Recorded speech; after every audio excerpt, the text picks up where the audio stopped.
Overflows.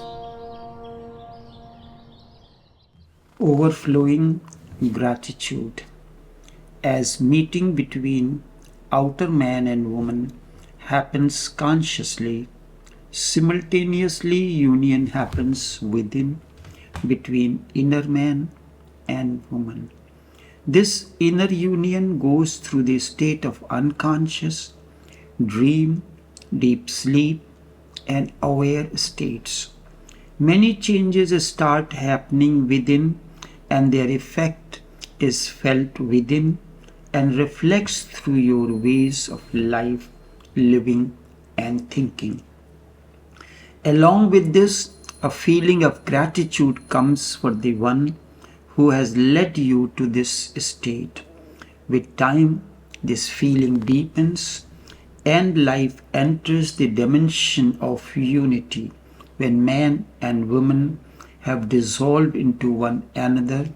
Bodily, both exist separate, but there is an unexplainable oneness, as if two systems are working on one energy and one software. And through one keyboard and system, you can access the information from the other system on another monitor. This is known as synchronicity. It is the woman that helps the man to attain awakening. So too, man helps the woman to reach ultimate awakening. Such is the moment of gratitude for one another. Without the support of the woman, man cannot reach the crescendo, and outer woman becomes the inner woman as well. The beauty and the grandeur of such unions remains indescribable. When Buddha became enlightened, the first thing he said to his disciples was, "I would like to go to Yashodhara and talk to her, his wife." Anand was very much disturbed. He said, "What is the point of your going back to the palace and talking to your wife? You have left her." 12 years have passed, and Anand was a little bit disturbed also, because how can a Buddha think about his wife? Buddhas are not expected to think that way. When the others had left, Anand said to Buddha, "This is not good. What will people think?" Buddha said, "What will people think? I have to express my gratitude to her, and I have to thank her for all the help she gave me knowingly or unknowingly, and I have to give something to that which has happened to me. I owe that much to her. I will have to go." He came back. He went to the palace. He saw his wife. Certainly Yashodhara was mad. This man escaped one night without even saying anything to her. She said to Buddha, "Could you not have trusted me? You could have said that you wanted to go, and I would have been the last woman in the world to prevent you. Could not you have trusted me even that much?" And she was crying. 12 years of anger, and this man had escaped like a thief in the middle of the night, suddenly without giving a single hint to her. Buddha apologized and said, "It was out of non-understanding. I was ignorant. I was not aware, but now I am aware and I know. That is why I have come back. You have helped me tremendously. Forget those old things. Now there is no point in thinking about split milk. Look at me.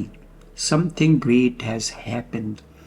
I have come home, and I felt my first duty was towards you, to come and to convey and to share my experience with you. The anger suddenly dissolved in existence. The anger that was waving through Yashu had dissolved in the existence. Anger, rage subsided. Yashodhara looked through the window of her tears.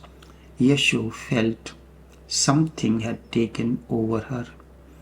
A joy, a bliss, an ecstasy that was not her doing. Yes, this man has changed tremendously. This was not the same man she used to know. This was not the same man, not at all. This looked like a great luminosity.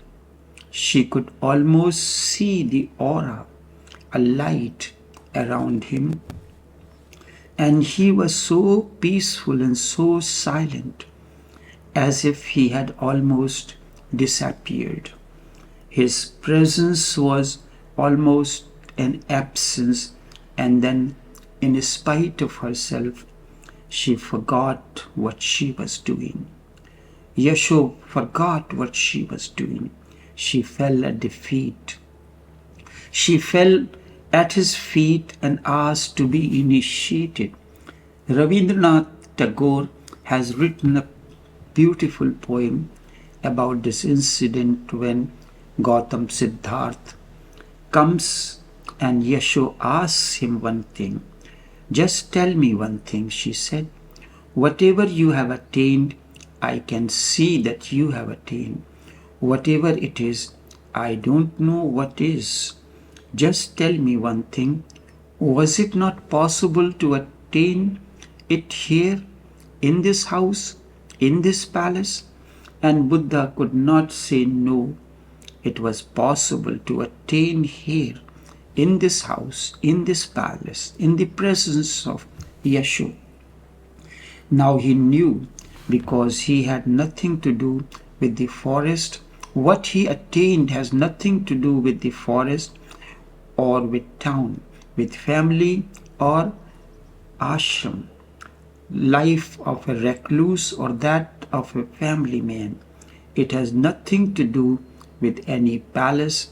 It has something to do with your innermost core. It is available everywhere. First, you will start feeling that your interest in other is losing. It will be a dim phenomena, dark, looking through the dark glasses, looking through a very foggy morning. Second thing becomes a little second. Things become a little more clear, like a dream. The fog is no more. Not so much, not so thick. Third, you are fully awake. It has happened. The inner woman has met the inner man. The biopolarity is no longer there. Suddenly you are one. Schizophrenia has disappeared. You are not split.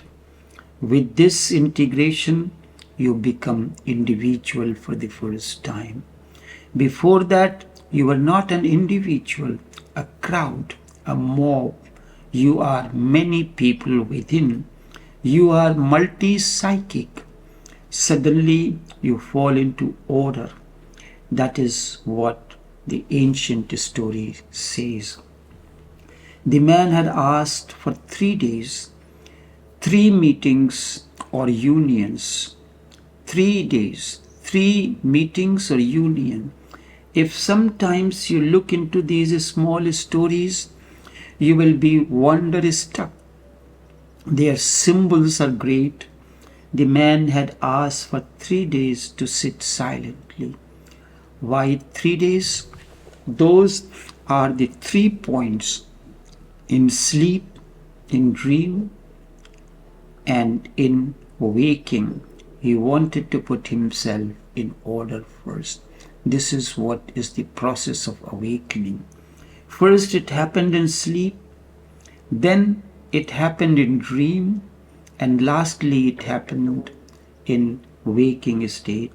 And when you are in order, with you the whole existence is in order. The whole existence, first union between inner man and inner woman happens in sleep. The second, it happens in a dream state. And third, it happens in a state of luminosity, the awakening. And with that, your innerness is in order. And with that, everything outside in existence is in order. When you are an individual, when your split has disappeared and you are bridged together, then everything is bridged together. It will look very paradoxical, but it has to be said. The individual is universe. When you have become individual, suddenly you see that you are the universe. You are the entire cosmos, the existence. Up to now, you have been thinking that you were separate from the existence. You were thinking that you were separate from me. You are part of this synergy. Now you cannot think that way. Adam and Eve has disappeared into each other. This is what happens when inner man and inner woman dissolve into one another. A great moment of awakening comes when the inner man and inner woman dissolves into one another through the outer ones.